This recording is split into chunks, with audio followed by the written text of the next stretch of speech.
अंजली आणि दीपकचं लग्न होऊन जवळजवळ 2 वर्ष झाली होती. पुण्यातील एका छोट्याशा पण सुंदर फ्लॅटमध्ये त्यांचं संसाराचं चाक शांतपणे फिरत होतं. दीपक एका IT कंपनीत काम करत होता. सकाळी 9ला घराबाहेर पडायचं आणि रात्री 8-9 वाजेपर्यंत घरी यायचं. कामाचं प्रेशर इतकं असायचं की त्याला स्वतःसाठी वेळ मिळणं देखील कठीण व्हायचं. अंजली मात्र घरीच असायची. लग्नाआधी ती नोकरी करत होती, पण लग्नानंतर दीपकने सांगितलं होतं की थोडे दिवस आराम कर, नंतर तुला हवा असेल तर जॉब कर. तेव्हा सुरुवातीला अंजलीला खूप छान वाटलं. नवीन घर, नवीन आयुष्य आणि दीपकसारखा समजूतदार नवरा. पण हळूहळू तिला जाणवायला लागलं की घर खूप शांत आहे, खूपच शांत. कारण सकाळी दीपक ऑफिसला गेला की संपूर्ण दिवस तिच्यासाठी रिकामाच असायचा. कधी TV, कधी मोबाईल, कधी खिडकीतून बाहेर पाहत बसणं, कधी फोनवर बोलणं, पण त्या सगळ्यात मन मात्र तिचं काही भरत नव्हतं. त्या दिवशी तिला घरात खूपच कंटाळा आला होता, कारण बरेच दिवसापासून ती रूमबाहेर गेलेलीच नव्हती. कारण घराचे सर्व सामान दीपकच येताना घरी घेऊन येत असे. एके दिवशी ती सोसायटीच्या बागेत बसली. तिथे एक मुलगा धावत आला. सॉरी, बॉल लागला का? अंजलीच्या पायाजवळ क्रिकेटचा बॉल येऊन थांबला होता. ती हसली. नाही, काही नाही. तेव्हा तो मुलगा बॉल उचलून म्हणाला की मी करण, इथेच 403 मध्ये राहतो. ओह, मी अंजली, 605. करण हसला. नवीन आहात का? हो, आम्हाला इथे येऊन बरेच महिने झाले, पण मी फार काही बाहेर पडत नाही. करण थोडा हसला. मग आजपासून बाहेर पडायला सुरुवात करा. त्याचा स्वभाव खूप मोकळा होता. त्या दिवशी साधं 2 मिनिटाचं बोलणं झालं होतं, पण अंजलीच्या मनात काहीतरी वेगळं हललं. कारण खूप दिवसापासून कोणाशी तरी मनापासून बोलल्यासारखं तिला वाटलं होतं. असेच दिवस जात होते. आता अंजली रोज संध्याकाळी खाली बागेत फिरायला लागली होती. करण तिथे असायचा. तिथे तो कधी जॉगिंग करत असायचा, तर कधी मुलांबरोबर क्रिकेट. मग हळूहळू दोघांचं बोलणं वाढायला लागलं. तू दिवसभर काय करतेस? असं करणने एकदा तिला विचारलं. अंजली हसली आणि म्हणाली, काही नाही, घर, TV, मोबाईल. करणने भुवया उंचावल्या. इतके बोरिंग आयुष्य कसं जगतेस? ती थोडी हसली, पण त्या हसण्यात थोडी वेदना होती. लग्नानंतर आयुष्य असंच असतं बहुतेक, असं ती म्हणाली. यावर करण म्हणाला, नाही, आयुष्य असं नसतं. आयुष्य कसं जगायचं असतं हे आपल्या हातात असतं. आता त्या एका वाक्याने अंजली काही क्षण शांत झाली. त्या रात्री दीपक उशिरा घरी आला. सॉरी अंजली, आज खूप काम होतं. ती म्हणाली, ठीक आहे. मग दीपकने जेवण केलं आणि लगेच लॅपटॉप उघडला, कारण आणखीन थोडं काम शिल्लक होतं. अंजली त्याच्याकडे पाहत बसली. त्याचं प्रेम कमी नव्हतं, पण वेळ नव्हता. ती शांतपणे बेडरूममध्ये गेली. तिने मोबाईल उघडला. तेवढ्यात एक नोटिफिकेशन आलं. करण, आजच्या गप्पा छान झाल्या. अंजलीच्या चेहऱ्यावर नकळत हसू आलं. ती उत्तर लिहायला लागली. हो, मलाही छान वाटलं. आणि त्या एका मेसेजपासून एक नवीन नात्याची सुरुवात झाली. त्यानंतरच्या पुढच्या काही आठवड्यानंतर आता रोज मेसेजेस सुरू झाले. सकाळी गुड मॉर्निंग, दुपारी लंच झाला का, आणि संध्याकाळी आज खाली येणार आहेस का? अंजलीच्या आयुष्यात रंग परत यायला लागले होते. पण तिच्या मनात कुठेतरी एक आवाज उठत होता, हे बरोबर आहे का? कारण ती लग्न झालेली होती. पण मग दुसऱ्या बाजूला तिचं मन म्हणत होतं की मी काहीच चुकीचं करत नाहीये, फक्त बोलतेय. एक दिवस त्या दिवशी पाऊस खूप पडत होता. अंजली बाल्कनीत उभी होती. अचानक तिचा फोन वाजला. करणचा कॉल होता. खाली ये ना, कॉफी प्यायला जाऊ? ती थोडी गोंधळली. पाऊस खूप आहे. करण हसला. म्हणूनच तर, पावसात कॉफी छान जास्त लागते. मग ती काही क्षण विचार करत राहिली आणि मग म्हणाली, ठीक आहे, येते. त्या रात्री पहिल्यांदा अंजली आणि करण एकत्र बाहेर गेले आणि कदाचित त्या रात्रीपासून त्यांच्या नात्याची दिशा बदलायला सुरुवात झाली. त्या रात्री पाऊस खूपच जोरात पडत होता. अंजली छत्री घेऊन खाली आली तेव्हा करण सोसायटीच्या गेटजवळ उभा होता. त्याच्या चेहऱ्यावर नेहमीसारखं तेच हलकंसं आत्मविश्वासपूर्ण हसू होतं. वा, खरंच तू आलीस? तो हसत म्हणाला. अंजली थोडी लाजली. तू इतका आग्रह केलास म्हणून आले. त्यानंतर दोघं जवळच्या एका छोट्याशा कॅफेत गेले. बाहेर पावसाचे थेंब काचेवर पडत होते आणि आत हलकीशी संगीत चालू होती. करणने 2 कॉफी ऑर्डर केल्या. तुला माहिती आहे का अंजली, तू हसतेस तेव्हा खूप वेगळी दिसतेस. ती दचकली. काय? म्हणजे तुझ्या डोळ्यात खूप काही लपवलं आहेस, पण तू ते दाखवत नाहीस. अंजली काही क्षण शांत राहिली, कारण तिला असं कोणी कधीच सांगितलं नव्हतं. दीपक तिच्यावर प्रेम करत होता, पण त्याने कधी तिच्या डोळ्यात डोकावून तिचं मन वाचण्याचा प्रयत्न केला नव्हता. ती हलक्या आवाजात म्हणाली, "तू खूप बोलतोस," करण म्हणाला, "आणि तू खूप लपवतेस." त्या रात्रीनंतर अंजली आणि करणची भेट वाढत गेली. कधी कॅफे, कधी पार्क, तर कधी सोसायटीच्या टेरेसवर उभं राहून गप्पा. आणि आता तर अंजली दिवसभर करणच्या मेसेजची वाट पाहत असायची. तेव्हा कधी कधी ती स्वतःलाच विचारायची, हे मी काय करते? पण मग लगेच मन उत्तर द्यायचं, काही नाही, फक्त मित्र तर आहे. तर इकडे त्या सगळ्यात दीपक मात्र आपल्या कामात खूपच बुडालेला होता. एका रात्री तो खूप थकलेला घरी आला. अंजली फोनवर हसत बोलत होती, तर कधी करणची चॅट चालू होतं. एकदा दीपकने विचारलं, कोणाशी बोलतेस? ती थोडी घाबरली. कॉलेजची मैत्रीण आहे. हो, ठीक आहे. दीपकने जास्त काही विचारलं नाही. तो शॉवर घेऊन झोपायला गेला. अंजली मात्र खिडकीत उभी राहून मोबाईलवर टाईप करत होती. करण बोलतो. करण, आज तुझं हसू पाहिलं. पूर्ण दिवस छान गेला. तिचं हृदय हलकंसं धडधडलं. ती लिहित होती, पण प्रत्येक शब्दासोबत तिच्या मनात अपराधीपणाची भावना वाढत होती. पण तरीही ती स्वतःला थांबवत नव्हती. एके दिवशी दुपारी करणने मेसेज केला की आज संध्याकाळी टेरेसवर भेटशील का? काही बोलायचं आहे. तिचं मन धडधडायला लागलं. मग संध्याकाळी ती टेरेसवर गेली. आकाश लालसर झालं होतं. थंड वारा वाहत होता. करण रेलिंगला टेकून उभा होता. ती जवळ आली. काय झालं? करण काही क्षण शांत राहिला. मग हळू आवाजात म्हणाला, तुला काही विचारू? तू आनंदी आहेस का? तो प्रश्न ऐकून अंजली काही क्षण गप्प राहिली. तिच्या डोळ्यात नकळत पाणी आलं. तू हे का विचारतोयस? करण म्हणाला, कारण तुझ्या चेहऱ्यावर हसू असतं, पण डोळ्यात एकटेपणा दिसतो. हे ऐकून तिचं मन भरून आलं. ती हळू आवाजात म्हणाली, दीपक वाईट नाही, तो खूप चांगला आहे, पण त्याला वेळ नाही. करण तिच्याकडे पाहत राहिला. आणि तुला वेळ हवा आहे, कोणीतरी ऐकणारा हवा आहे. अंजलीने शांतपणे मान हलवली. त्या क्षणी दोघांमध्ये एक विचित्र शांतता पसरली. करण हळूच म्हणाला, अंजली, मला तुझ्यासोबत वेळ घालवायला आवडतं. ती त्याच्याकडे पाहत राहिली. आणि मलाही. तो शब्द तिच्या तोंडून नकळत बाहेर पडला. आणि त्या क्षणी करणने तिचा हात हलकस धरला. तिचं हृदय जोरात धडधडायला लागलं. करण, हे बरोबर नाही. ती हात मागे घ्यायला लागली. पण करण शांतपणे म्हणाला, माहितीये, पण मनाला समजावणं कठीण असतं. त्या क्षणी अंजली पूर्णपणे गोंधळली होती. कारण एका बाजूला लग्न, जबाबदारी, दीपक, आणि दुसऱ्या बाजूला एकटेपणा आणि करणची जवळीक होती. त्यानंतर पुढच्या काही दिवसात अंजली थोडी बदलली होती. ती जास्त वेळ मोबाईलवर असायची, कधी हसत, कधी विचारात. दीपकने एकदा विचारलं की काही प्रॉब्लेम आहे का? नाही. मग इतकी शांत का आहेस? अंजली म्हणाली, काही नाही, थोडी बोर झाली आहे. दीपक म्हणाला, विकेंडला कुठेतरी बाहेर फिरायला जाऊयात. तिला थोडं अपराधी वाटलं, कारण त्या विकेंडला ती आधीच करणला भेटायचं तिचं ठरलेलं होतं. ती म्हणाली, मग या विकेंडला माझं थोडं काम आहे, पुढच्या वेळी जाऊ. दीपकने भुवया उंचावल्या. कसलं काम? ती काही क्षण थांबली आणि म्हणाली, मैत्रिणीकडे जायचं आहे.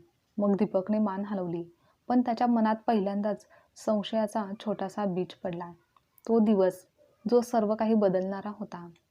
त्या विकेंडला अंजली आणि करण शहराबाहेरच्या एका रिसॉर्टमध्ये गेले. करण म्हणाला होता की फक्त एक दिवस रिलॅक्स करूयात, आणि ती खूप गोंधळली होती. पण तिच्या मनाने तिला थांबवलं नाही. रिसॉर्टमध्ये सगळं शांत होतं. आजूबाजूला हिरवळ, थंड वारा आणि एक विचित्र एकांत होता. ते दोघे बसले होते. करण तिच्याकडे पाहत म्हणाला, अंजली, तुला माहिती आहे का, तू खूप सुंदर आहेस. ती लाजली. तू नेहमीच असं बोलतोस. करण थोडा गंभीर झाला. नाही, मी खरं बोलतोय. तो हळू तिच्या जवळ आला. तिचं मन जोरात धडधड करत होतं. तिला कळत होतं की हा क्षण खूप मोठा आहे. एक पाऊल पुढे टाकलं तर ती परत मागे येऊ शकणार नाही. ती डोळे बंद करून काही क्षण शांत बसली. आणि मग अचानक तिच्या डोळ्यासमोर दीपकचा चेहरा आला.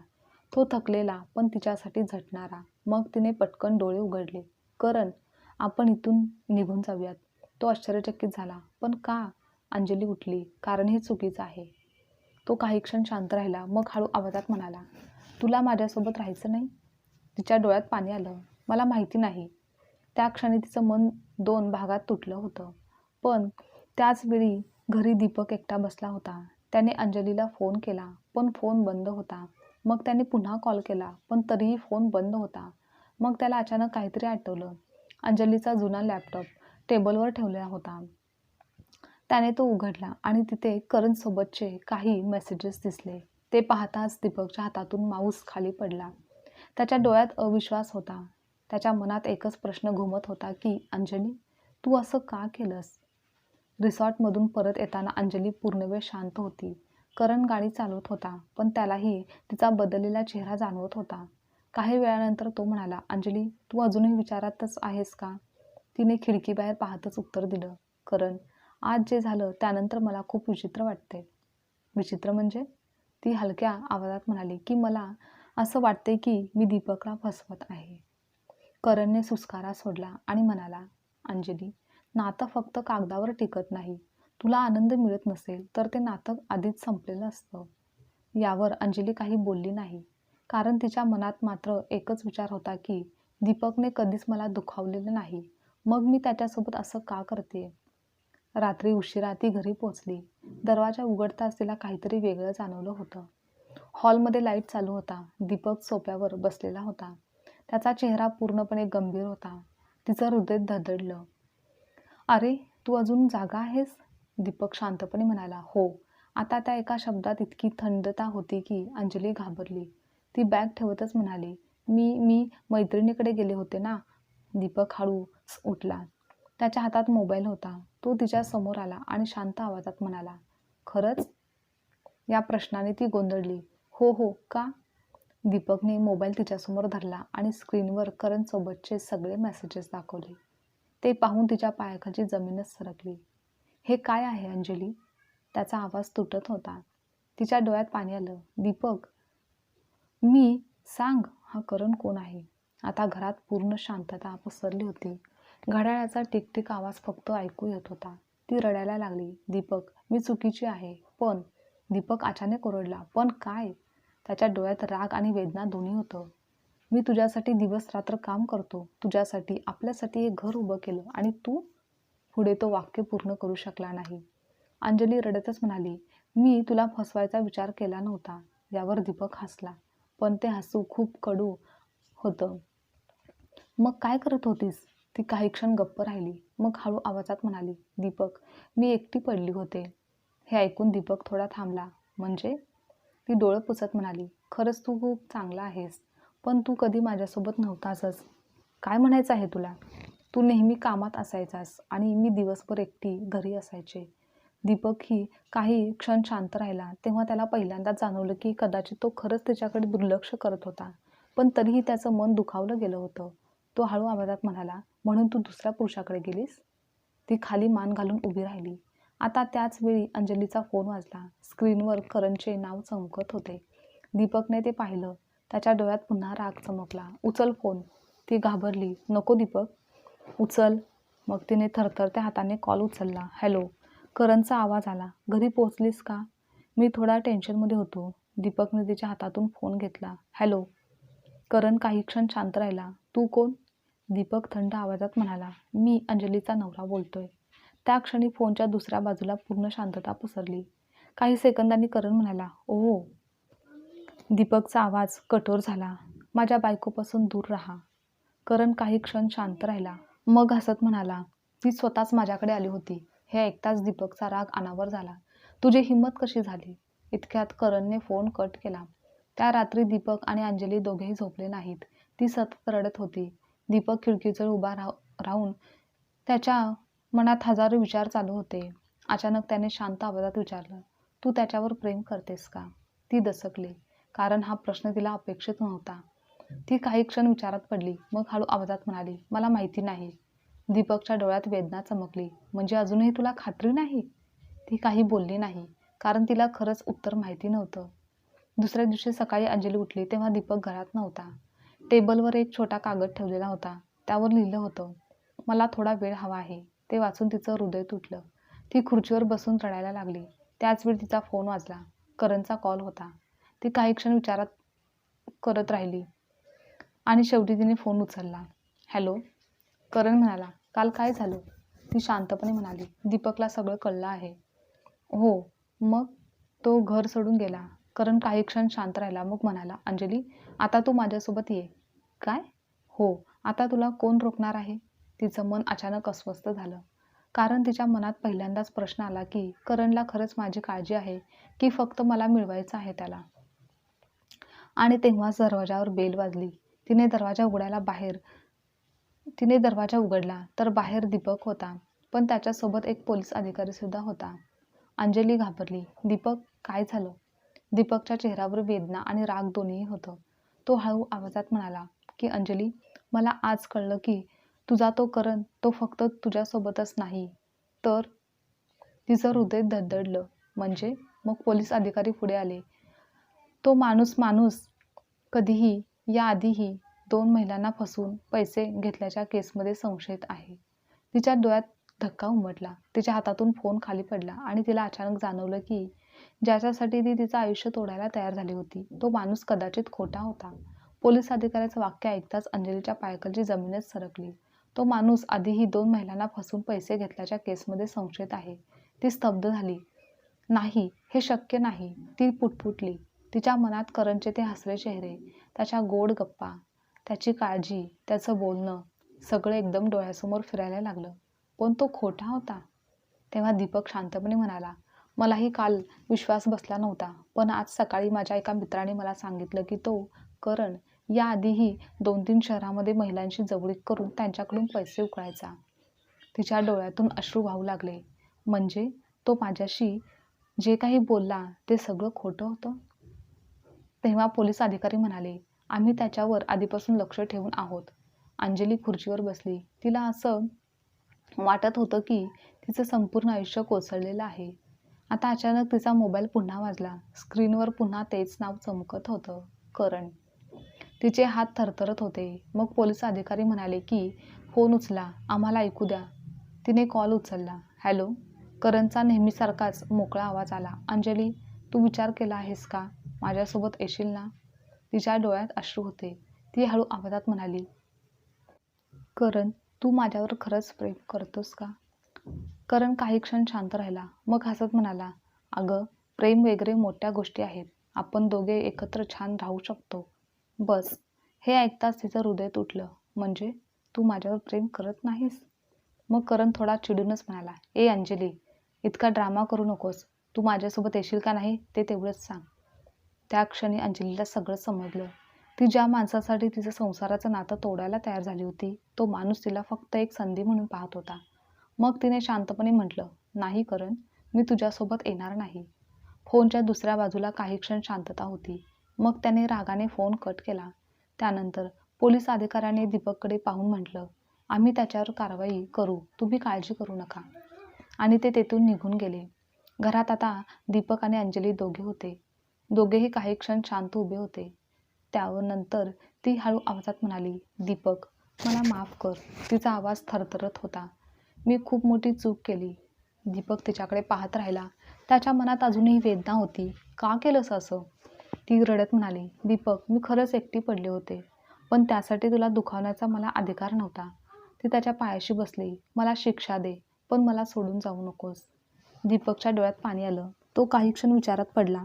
कारण विश्वास एकदा तुटला की तो पुन्हा जोडणं खूप कठीण असतं. काही वेळानंतर दीपक शांत आवाजात म्हणाला, अंजली, माझं अजूनही तुझ्यावर प्रेम आहे. हे ऐकताच तिने वर पाहिलं. पण त्याने पुढचं वाक्य म्हटलं की पण माझा विश्वास तुटलाय. तिचं हृदय पुन्हा धडधडलं. तो पुढे म्हणाला, आपण दोघांनीही चुका केल्या आहेत. मी तुझ्यासाठी वेळ दिला नाही आणि मग तू त्या एकटेपणात चुकीचा मार्ग निवडलास. जर आपण खरंच हे नातं वाचवायचं असेल तर दोघांनाही पुन्हा सुरुवात नव्याने करावी लागेल. हे ऐकून तिच्या डोळ्यात आशेची एक छोटीशी किरण चमकली. म्हणजे तू मला सोडून जाणार नाहीस ना? दीपक म्हणाला, एक अट आहे. काय? आता यापुढे आपल्या नात्यामध्ये खोटेपणा असणार नाही आणि आपण दोघेही एकमेकांसाठी वेळ काढणार आहोत. अंजलीने लगेच मान हलवली. हो, मी वचन देते. काही महिने असेच गेले. त्या दरम्यान अंजलीने पुन्हा नोकरी सुरू केली. तिने स्वतःला व्यस्त ठेवायला सुरुवात केली आणि दीपकनेही देखील कामाचा ताण थोडा कमी केला. आता ते दोघे दर आठवड्याला कुठेतरी फिरायला जायचे. कधी कॅफे, कधी चित्रपट, तर कधी फक्त चालत गप्पा मारत होते. त्यांचं नातं अजूनही पूर्णपणे पूर्वीसारखं झालं नव्हतं, पण ते दोघेही प्रयत्न करत होते. एके दिवशी दोघे सोसायटीच्या बागेत बसले होते, जिथे कधी काळी करणची आणि अंजलीची पहिली भेट झाली होती. ती हळू आवाजात म्हणाली, "दीपक." "हं, धन्यवाद." "कशासाठी?" ती हलकंसं हसली आणि म्हणाली, "मला दुसरी संधी दिल्याबद्दल." दीपक तिच्याकडे पाहत म्हणाला, "अंजली, नातं फक्त प्रेमावर टिकत नाही, तर ते विश्वास आणि माफीवर देखील टिकतं." तिच्या डोळ्यात पाणी आलं. तिने त्याचा हात हलकस धरला आणि त्या संध्याकाळी दोघांनाही जाणवलं की कधीकधी चूक माणसाला तोडते, पण तीच चूक माणसाला नात्याची खरी किंमत देखील शिकवते. आजची कथा तुम्हाला आवडल्यास लाईक, शेअर, कमेंट करा आणि चॅनलवर नवीन असाल तर चॅनलला सबस्क्राईबसुद्धा नक्की करा.